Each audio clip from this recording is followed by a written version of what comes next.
కేటీఆర్ గారు మాట్లాడుతూ ఈ పార్టీ ఫిరాయింపులు జరిగినాయని, దానిపైన ఏదో జరిగిందని, ఫిరాయించిందని మాట్లాడుతూ సిగ్గుందా అనే మాట మాట్లాడాడు.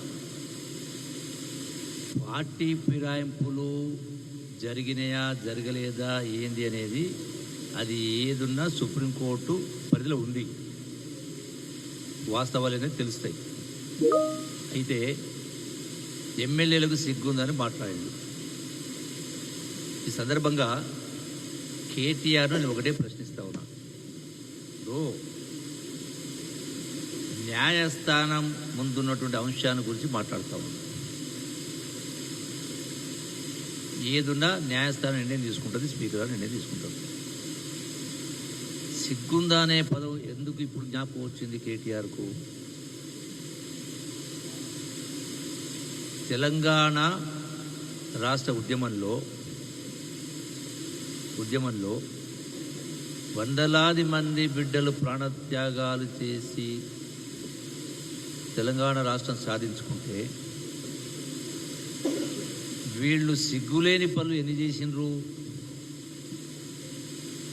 ఒకటి, వాళ్ళ కుటుంబ సభ్యుడే కదా. అంబేద్కర్ను పొగిడే మాట మాట్లాడుతూ,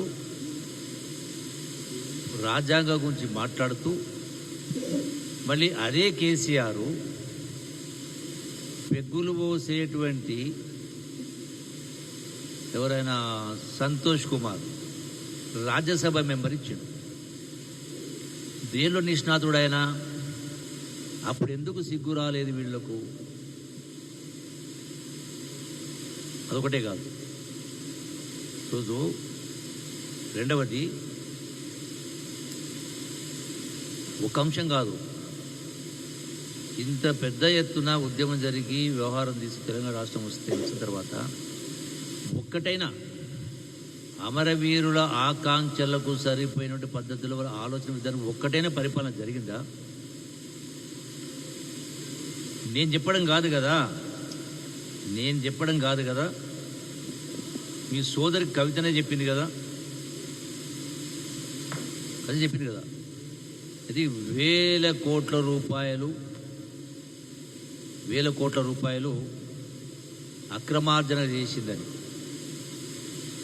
సో దానిపైన ఎందుకు వీళ్ళు దాటేస్తున్నారు? మరి అది స్పందించాలి కదా. ఒక మాట మాట్లాడేసి సస్పెండ్ చేసినాం కాబట్టి ఇంక అయిపోయినట్టే సరిపోద్దా? మరి కుటుంబ సభ్యురాలే ప్రతిరోజు ప్రతినిత్యం కలిసి మీ కుటుంబంలో ఉన్నటువంటి వాళ్ళే ఆ మాట మాట్లాడిందంటే అంటే ఏమీ లేకుండానే మాట్లాడిందా? ఆమె మీద తక్కువ నేను అంటలేను, అన్నీ కూడా ఒకతాను ముక్కలే. స్పందిస్తే వాళ్ళ బండారం ఈమె బయట పెడితే, వీళ్ళు స్పందిస్తే ఆమె బండారం బయట పడాల్సి వస్తుంది. పని కింద మాట్లాడతలేరు. సిగ్గు శరం అనేది ఆ మాట మాట్లాడినప్పుడు అన్నిటి కలిపి మాట్లాడాలి.